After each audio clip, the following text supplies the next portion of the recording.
Ici Danick Julien, on est présentement à la Régie régionale de gestion des matières résiduelles de Portneuf, communément appelée Régie verte, avec David Loranger-King, directeur général. Bonjour. Bonjour. Également avec nous Isabelle Courtois, qui est agente de support usagers. Bonjour. Bonjour.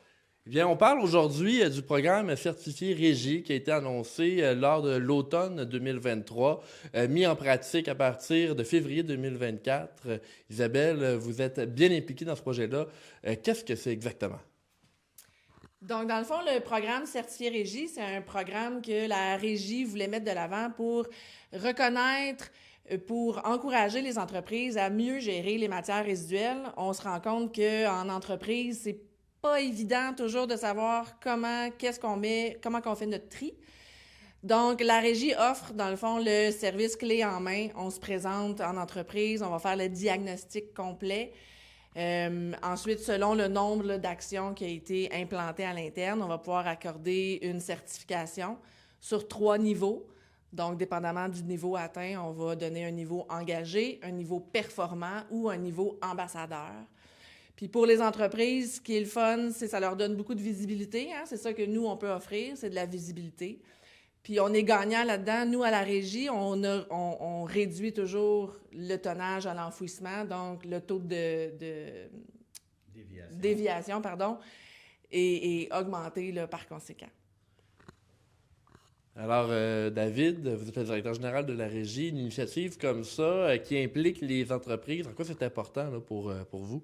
Bien, c'est important pour nous parce que tous les citoyens là, du territoire ont leur bac de différentes couleurs pour faire le tri à la maison, mais on constatait là, année après année là, que des fois, dans les entreprises, c'était plus difficile au niveau des matières. Donc, c'était vraiment pour donner du support à tout le volet, dans le fond, des entreprises, des institutions, des commerces sur le territoire qui n'ont pas nécessairement à l'interne l'expertise pour être bien au courant de faire le bon tri. Puis, il y a beaucoup de volume de matière qui provient de ce secteur-là aussi. Donc, pour nous, c'était intéressant là, de les sensibiliser à s'améliorer, puis de récompenser finalement les bonnes pratiques là, dans ce domaine-là pour être en mesure de les faire rayonner, si vous voulez, là, sur l'ensemble du territoire, là.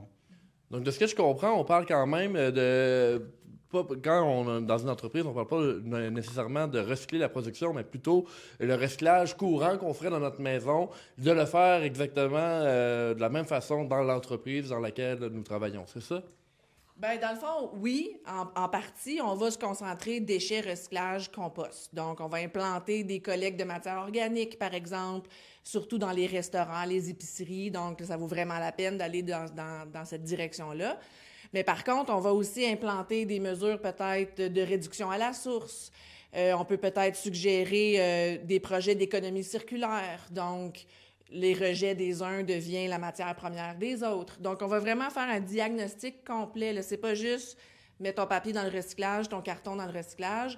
On va vraiment s'adapter aux besoins de l'entreprise. Donc, dépendamment du type d'entreprise, que ce soit une industrie, un commerce, un restaurant, un casse-croûte, on va vraiment là, adapter nos procédures pour simplifier la vie là, de l'entreprise directement. Isabelle, je continuerai peut-être avec vous. Vous nous avez parlé de 3 niveaux tout à l'heure. Le niveau ambassadeur, c'était le niveau final, je crois. Pouvez-vous peut-être nous parler de ce niveau précisément? Là? Qu'est-ce que c'est exactement?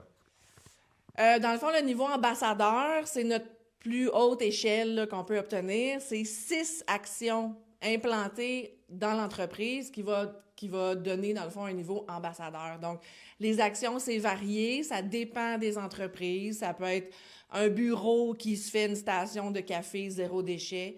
Ça peut être un restaurant qui commence à récupérer de la matière organique. Donc, tout ça, ce sont des actions. À 6 actions, on a une certification ambassadeur. La certification, elle est bonne pour 2 ans. Donc, pendant 2 ans, on fonctionne avec les actions qu'on a en cours. La Régie n'arrête pas d'exister pendant ces 2 ans-là. Là. Donc, on continue d'accompagner les entreprises s'ils ont besoin d'aide, s'ils ont besoin d'affichage, s'il faut donner de la formation aux employés. On s'occupe de tout. Puis, dans 2 ans, bien, on revisite, puis on regarde où on est rendu dans nos actions. Peut-être que dans 2 ans, on ajoutera un échelon, on ajoutera un niveau platine ou quelque chose pour encore plus bonifier là, ce programme de certification-là. David, au niveau de la réception, est-ce que vous savez si les entreprises ont embarqué dans le projet jusqu'à présent? Oui, bien, jusqu'à présent, oui, la réponse est très positive. Puis évidemment, bien, l'idée, c'est de faire connaître le programme. Je sais qu'Isabelle me disait là, qu'on est rendu à 32 entreprises, là, toutes catégories confondues, là, qui ont fait des démarches, donc 15 qui ont déjà obtenu leur certification. Donc, on voit qu'il y a quand même un certain engouement là, de ce côté-là. C'est sûr que je pense qu'il y a peut-être encore des freins, une réticence un peu là, au niveau de... les gens pensent peut-être que c'est compliqué, alors qu'avec l'accompagnement de la régie, honnêtement, là, ça facilite beaucoup, beaucoup le travail. Puis il y a aussi des gains à réaliser au niveau financier parce que l'entreprise qui réduit son tonnage va réduire aussi éventuellement là, sa facture là, de gestion des déchets là, dans les années subséquentes. Donc, ces deux niveaux-là doivent être compris pour susciter peut-être un engouement encore plus important, là. Donc, sur les 15 qui sont déjà certifiés, Isabelle, est-ce que vous avez quelques exemples d'entreprises qui ont embarqué dans le projet jusqu'à présent? Oui, bien, d'abord, on a plusieurs municipalités qui, d'emblée, ont déjà levé la main dès les débuts pour dire « Moi, je veux être certifié ». On parle de la municipalité de Sainte-Christine d'Auvergne. J'ai la municipalité de Saint-Ubalde qui va recevoir là, bientôt sa certification. Deschambault-Grondines. Donc, c'est toutes des municipalités qui ont décidé d'embarquer dans le projet. Il y a l'Alcoa. L'Alcoa, 500 employés à peu près, là. Donc, c'était un gros projet à l'Alcoa. On l'a travaillé pendant 1 an avant d'avoir la certification. Donc, ça, c'est une belle victoire pour nous, puis pour l'Alcoa aussi, effectivement. J'ai des casse-croûtes, par exemple, le restaurant Chez Denise à Shannon. J'ai des entreprises en construction, comme Construction Côté-Fils à Saint-Raymond. Donc, c'est vraiment varié. Hein? Ça peut être une entreprise, des bureaux d'avocats, un cabinet, peu importe. Il y a de la matière, il y a du tri, ils ont des déchets comme tout le monde.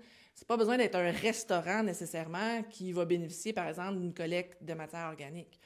Donc, la liste est longue. Comme David disait, on en a 32. Donc, il y en a qui ont déjà débuté. Il y en a qui sont rendus à mi-chemin. Il y en a qui sont tout près d'être certifiés.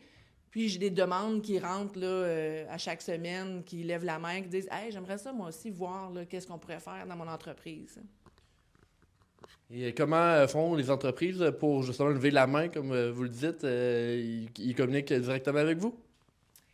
Oui, c'est ça. Donc, téléphone, courriel, vous appelez à la régie. Bien souvent, c'est une entreprise qui va me contacter pour une autre raison. Donc, ils ont des problèmes de gestion, ils ont les conteneurs de déchets qui débordent, ils ne savent plus quoi faire. C'est sûr que moi, c'est une porte d'entrée.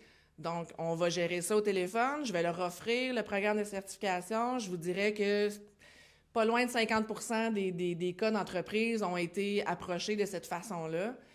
Puis ensuite, c'est du bouche à oreille, c'est de la visibilité. C'est les journaux, la page Facebook, les municipalités. Donc, c'est tout ça ensemble qui fait en sorte que les entreprises sont au rendez-vous, là. Alors, le projet est maintenant à 1 an et demi depuis son annonce là, en 2023.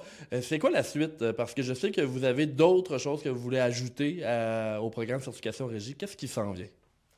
Bien, dans le fond, oui, je l'ai mentionné tantôt, là, un 4e échelon peut-être pour les ambassadeurs qui ont déjà leur certification. Ça serait intéressant d'aller encore plus loin. J'aimerais ça aussi inclure une certification parallèle à la certifiée régie pour les événements. Donc, des événements éco-responsables. On parle de festivals extérieurs. On parle de toutes sortes d'événements qui sont organisés là, sur le territoire de la régie, en collaboration aussi avec les MRC. Donc, on veut mettre de l'avant un programme d'événements éco-responsables.